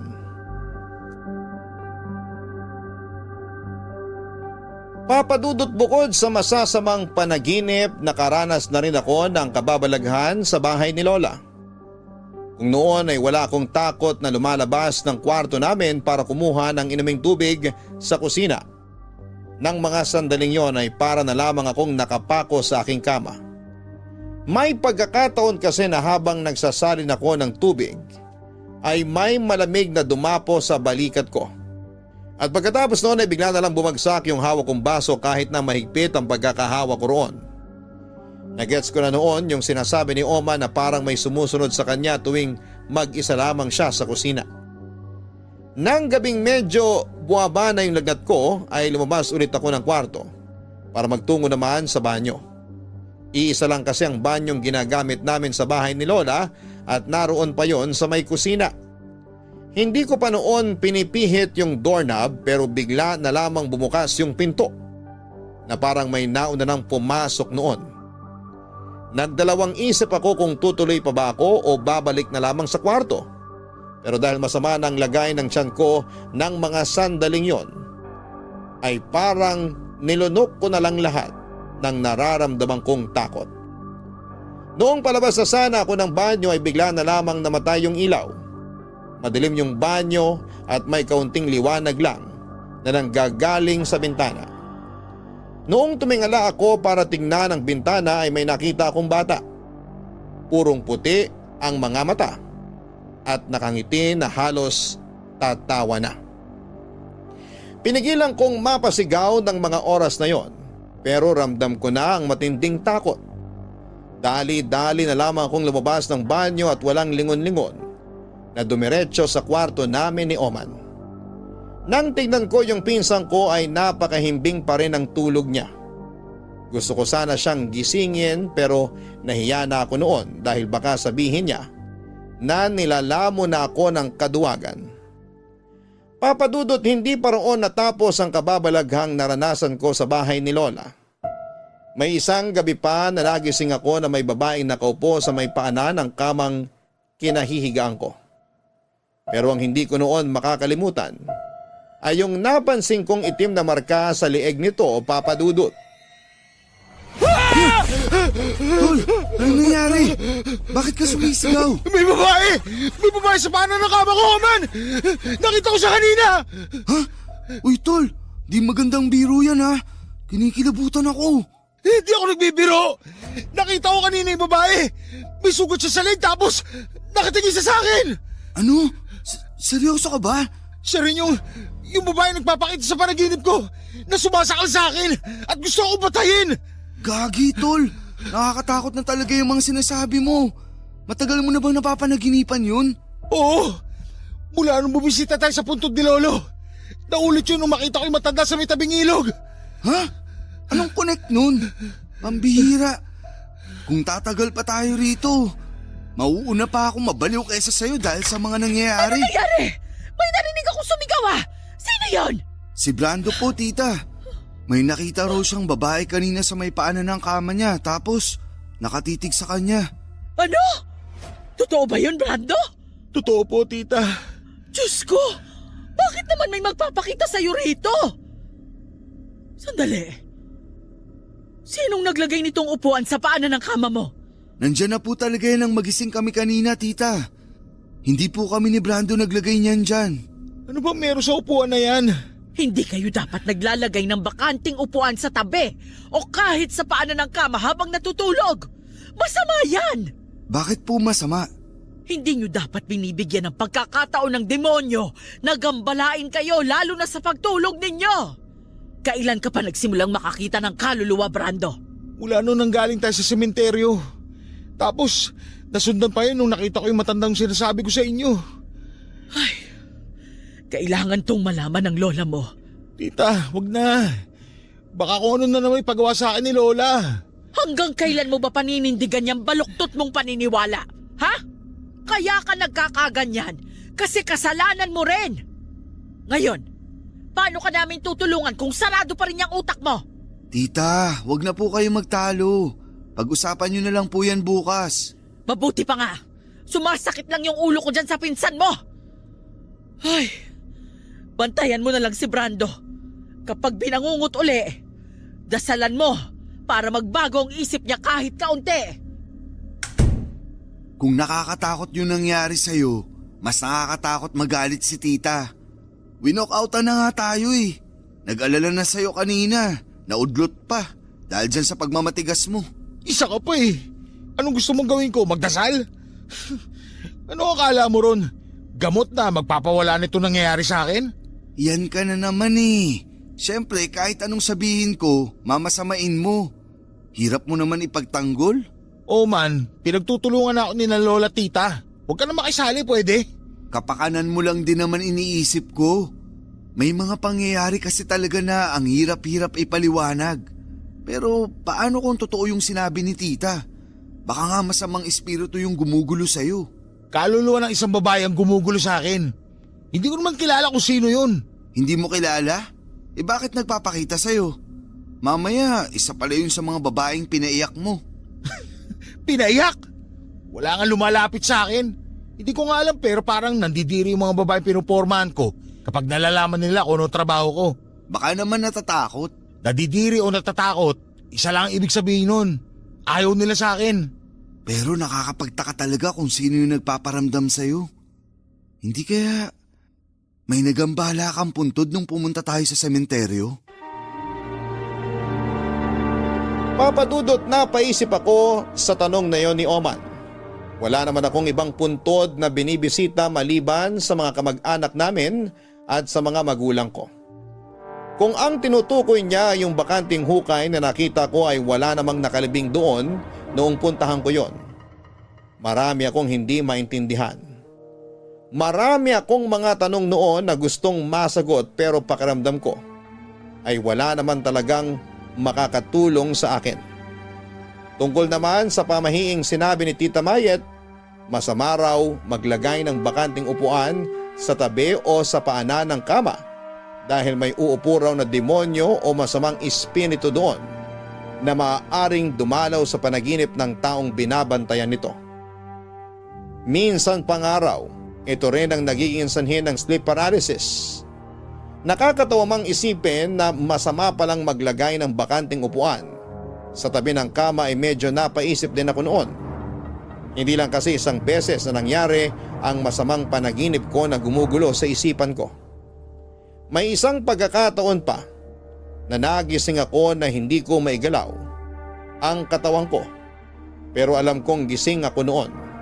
Habang pinipilit kong bumangon parang may mahinang boses na bumubulong sa akin ng mga sandaling yon.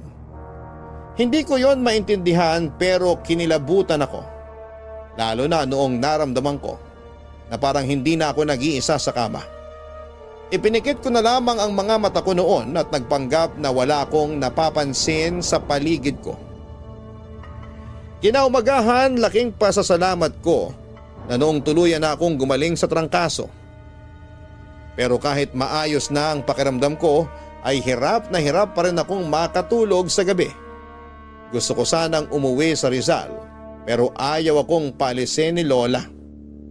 Sabi niya, susundan daw ako ng kaluluwang gumugulo sa akin kahit saan ako magpunta.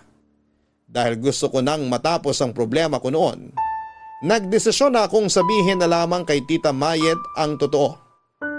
Baka sakaling kapag ginawa ko yon, ay magkaroon na ng linaw ang mga nangyayari sa akin.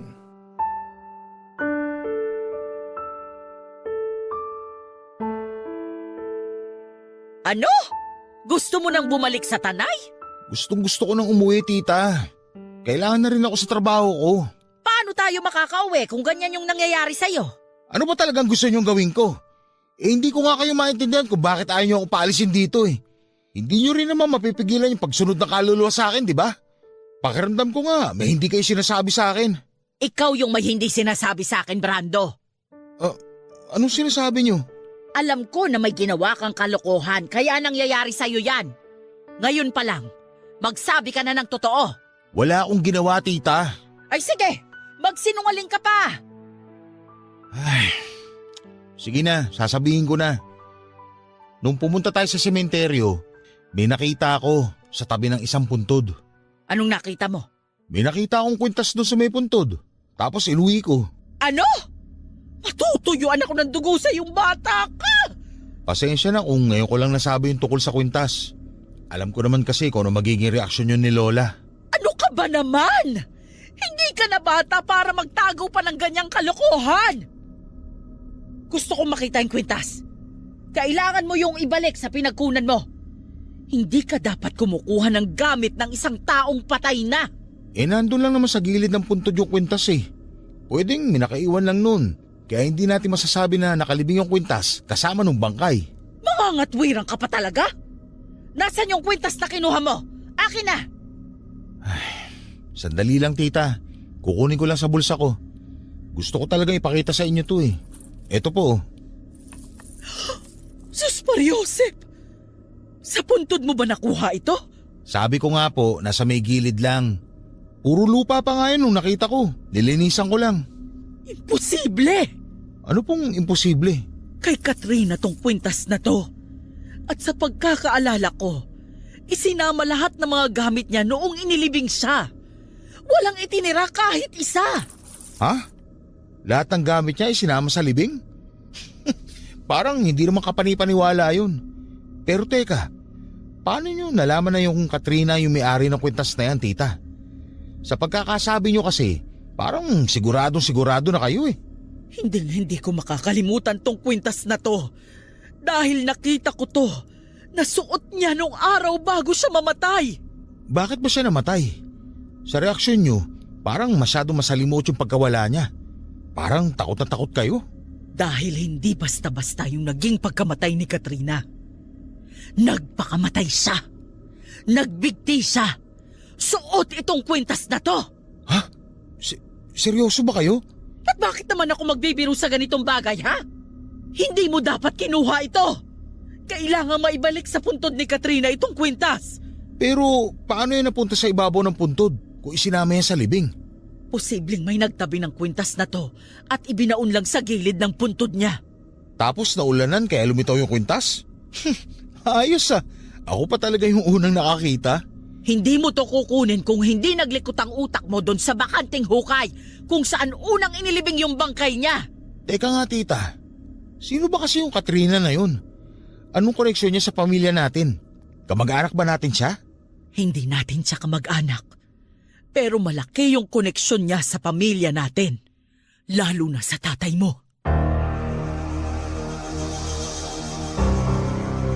Papadudot na tigilan ako sa sinabi ni tita na may kinalaman sa yumao kong ama ang babaeng may-ari ng kwintas na nakuha ko sa sementeryo. Dahil sa curiosity ko noon ay napilitan ng magkwento si Tita Mayet.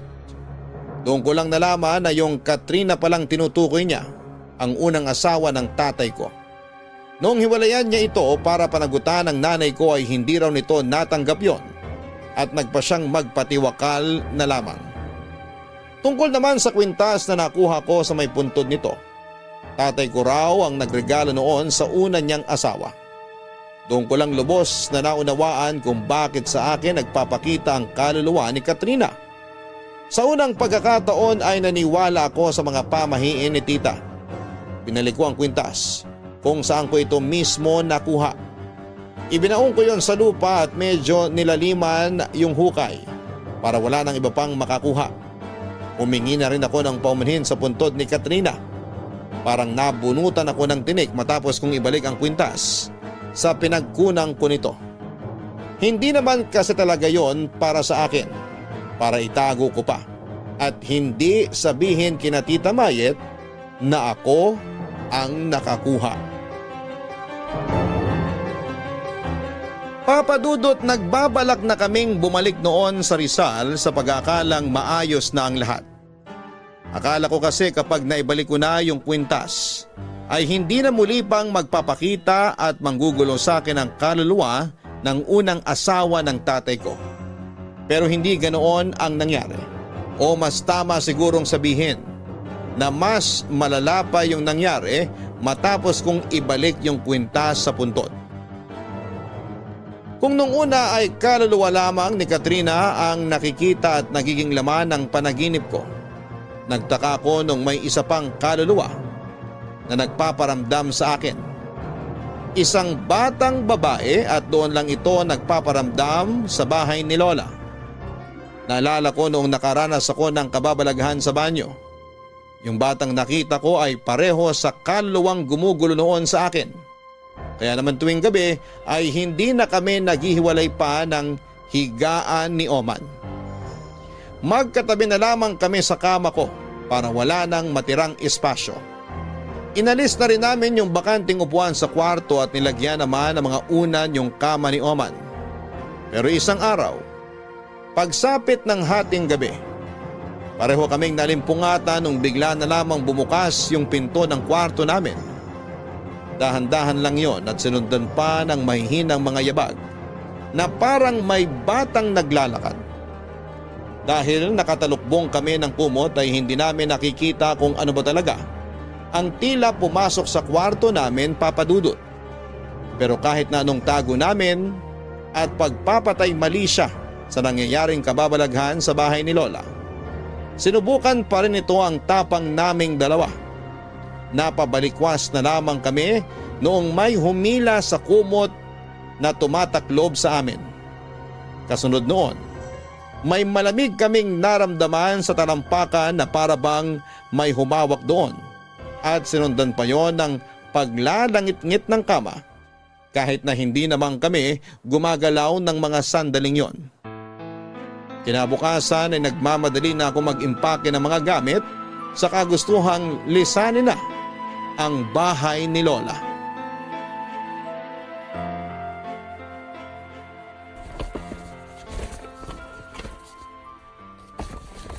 Anong ginagawa mo?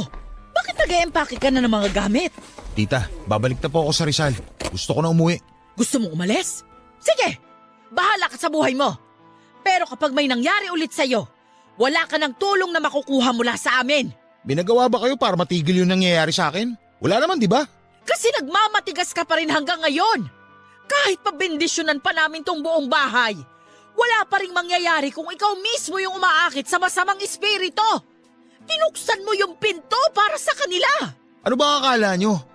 Dasal na lang palagi yung solusyon sa lahat ng problema? Ganun ba kalakas ang dasal para ibenta nyo sa akin ng ganyan? Oo! Makapangyarihan ang dasal. Pero hindi mo alam yon kasi hindi ka naman naniniwala. Palibhasa, puro ka demonyohan na lang ang laman ng utak mo. Kaya tama lang siguro na guluhin ka ng masasamang espiritu. Mas mabuti pa nga kung kunin ka na rin nila. O ano? Hindi ka makapagsalita. Bakit ka umupo sa kama? Ituloy mo ang pag-iimpake mo! Akala mo ba ikaw lang yung may kakayahang sumuko? Kami rin, Brando! Lalo na ako! Sawang-sawa na ako sa katigasan ng ulo mo at ng puso mo! Huwag mong isisi sa Diyos kung bakit namatay yung mga magulang mo. Kasi hindi yun makatwiran! Nagkaganito lang naman ako kasi naramdaman ko na wala akong pwedeng kapitan. Sobrang sakit nung nawala si na mama at papa. Sinisisi ko lahat para mabawasan yung bigat na nararamdaman ko. Sa dami ba naman ng masamang tao sa mundo? Bakit sila pa? Bakit sila pa yung nawala? Hindi na natin maibabalik yung buhay ng mga magulang mo. Walang may kasalanan sa nangyari. Wala kang dapat sisihin. Ang kailangan mong gawin, tanggapin na hanggang doon na lang ang buhay nila. Lahat naman tayo darating sa puntong kailangan na rin nating magpaalam sa mga mahal natin sa buhay. Doon din ang punta nating lahat. Pero habang nandito pa tayo, simulan na nating bawasan yung bigat na dala natin. Alam kong nahihirapan ka at nasasaktan ka pa rin hanggang ngayon. Pero hindi ka naman nag-iisa. Nandito pa kami. Pwede mo kaming kapitan. Tita, sorry ah. Pasensya na kayo kung naging sakit pa ako sa ulo nyo dahil sa ugali kong to. Hinihintay ko lang naman na humingi ka ng tulong sa akin eh. Hayaan mo na kami ng lola mo. May pamilya ka pa. Nandito pa kami. Ay. Pag-usapan natin yung nangyayari sa'yo. Nasabi sa akin ni Oman na may nagpaparamdam pa rin sa'yo. Totoo ba yun? Opo, meron pa rin. Bakit ganun? Saka yung matanda nakita ko sa ilog, sino ba siya? Baka nga may kinalaman din siya rito. Kasi alam niya na kinuha ko yung kwintas sa puntod ng Katrina. Siya ang tatay ni Katrina. Siya rin yung nagbaon ng kwintas sa gilid ng puntod ng anak niya. Nakausap ko siya kahapon at sinabi niya na nakita ka niya nung kinuha mo yung kwintas. Pero tita, sino yung bata? Bata? Anong bata? Bukod doon sa dating asawa ni Papa, may bata nagpapakita sa akin dito sa bahay ni Lola. Babae tita. Sa CR, sa kwarto. Hindi ko maintindihan kung bakit siya nagpapakita sa akin. Wala na akong ibang nilapitang puntod nung pupunta tayo sa sementeryo. Kaya sigurado ko na wala akong atraso sa batang yun. Sino ba siya? Mukhang alam ko na, Brando, kung sino yung tinutukoy mo. Papadudot na laman ko kay tita na yung bata pala na nagpapakita at nagpaparamdam sa akin ay pinsan namin ni Oman. Doon daw ito mismo namatay sa bahay ni Lola. Wala naman daw itong sakit pero kinabukasan ay nakita na lamang ni na Lola na wala ng buhay sa kama na noon ay saktong tinutulugan ko. Muntik na akong mapamura nung nalaman kong may namatay na pala sa kamang ipinaggamit sa akin ni Lola. Pero dahil nangyari na yung nangyari ay hindi na lamang ako nagalit sa kanya. Pero ang hindi ko maintindihan noon ay kung bakit sa akin lang nagpapakita ang kaluluwa ng batang pinsan ko. Nagpaparamdam din naman ito kay Oman pero hindi kasing lala ng sa akin. Hanggang sa kausapin na nga ako ni Lola ng masinsinan. Pinag-usapan namin yung galit ko. Lahat ng hinanakit ko kaya nawala ang pananampalataya ko sa Diyos. Doon sinabi ni Lola na baka raw yon ang tamang panahon para magbalik loob ako. Sabi noon ni Lola, lapitin daw ng masasamang espiritu at kung ano-ano pang elemento ang mga taong mahina ang pananampalataya. At nangyari na ngayon sa akin. Nakalimot ako o mas tamang sabihin na pinili kong makalimot dahil sa galit na itinanim ko noon. Sa unang pagkakataon ay nakinig ako kina Lola at Tita Mayet. Bago kami tumulak pabalik sa Rizal ay sumama ako sa kanila para magsimba. Sa loob ng ilang taon ay iyon lamang ang unang beses na ginawa ko yon. Doon ko napagtanto na nakagagaan pala talaga ng kalooban. Pagkatapos ng misa, sa totoo lang ay na-miss ko yung ganong pakiramdam. Bakit ganyan ako makatingin sa akin? Pinapakiramdaman lang kita kung ikaw ba talaga yung kasama namin. Baka kasi mamaya, sinanibang ka na ng ibang kaluluwa. May salti ka talaga, no? Uy, wala ah. Nakakapanibago ka lang talaga. Huwag mo na kasi banggitin. Para ka naman tanga eh. Pinapamukha mo pa kung gaano ako kasama dati. Makadati ka naman. Masama ka pa rin naman kahapon. Sira. Ngayon ka lang nagsimba, di ba? Kaya ngayon pa lang yung simula ng pagiging mabait mo. Bahala ka. Isipin mo na lang yung gusto mong isipin. Basta okay na ako ngayon. Pinaalis ba naman ni Father yung masamang espiritong dumapo sa'yo eh?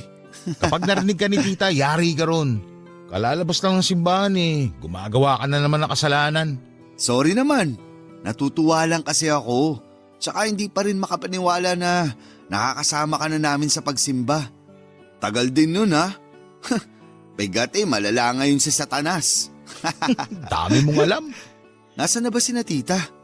Tagal ah. May kinakausap pa sila ni Lola. Maghintay na lang tayo rito. Excited ka lang kumain sa labas eh. Siyempre naman. Minsan lang mangyari yun.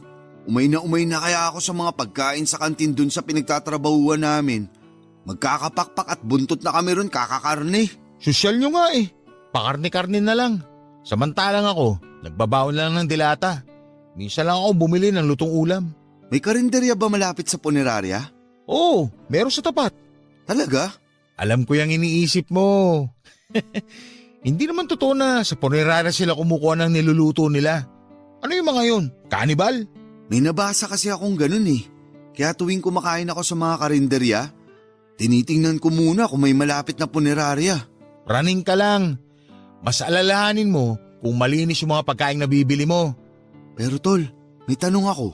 Ano na naman yan? Tungkol na naman ba sa punerarya? Medyo. Paano mo kinakayang kumain sa loob ng punerarya? Sanay na nga, di ba? Kaya kong lulukin yung kinakain ko. Kahit kaharap ko pa yung mga iniimbalsa mo ko. Grabe, tibay ng sikmura mo. Hindi ko pipiliin yung ganung trabaho kung hindi kailangan. Sabi ko nga, O ano, may tatanong ka pa? wala na. Kota na ako sa mga nalaman ko sa trabaho mo. Kala ko may gusto ko pang malaman eh. Palumpalo pa naman ako sumagot. May isa pa pala akong tanong. Paano kung magka-jowa ka tapos mahal na mahal mo na pero gusto niya magpalit ka ng trabaho? Magpapalit na lang ako ng jowa hanggat maaga pa kung ganun. Mahal ko yung trabaho ko. Kaya kung hindi kayang tanggapin na magiging karelasyon ko yun, bahala siya sa buhay niya. Angas mo talaga. Kaya bilib ako sa'yo eh. Tama na yung kwentuhan. Maghanap na tayo ng makakainan. Yan yung pinakamaganda mong nasabi ngayong araw, tita. Itsura mo pa lang kasi. Halatang gutom ka na. Saka gusto ko ring i-celebrate tong araw na to para kay Brando. Si tita talaga oh. Hindi naman po ito kailangan i-celebrate. Hayaan mo na, minsan lang naman. O man, tawagin mo na yung lola mo para makakain na tayo. Napasarap na yung pakikipagkwentuhan eh.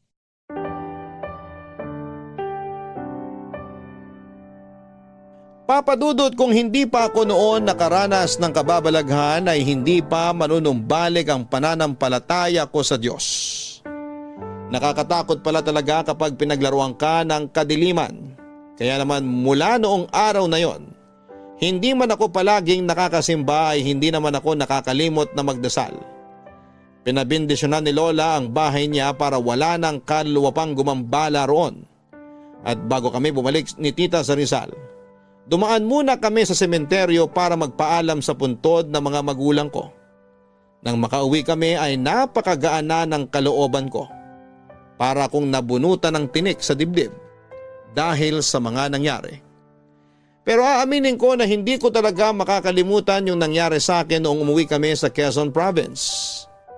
Ang huling balita ko doon sa loteng may bakanting hukay, may nakabili na raw nito at pinatabunan na yung hukay para sa safety ng bagong may-ari.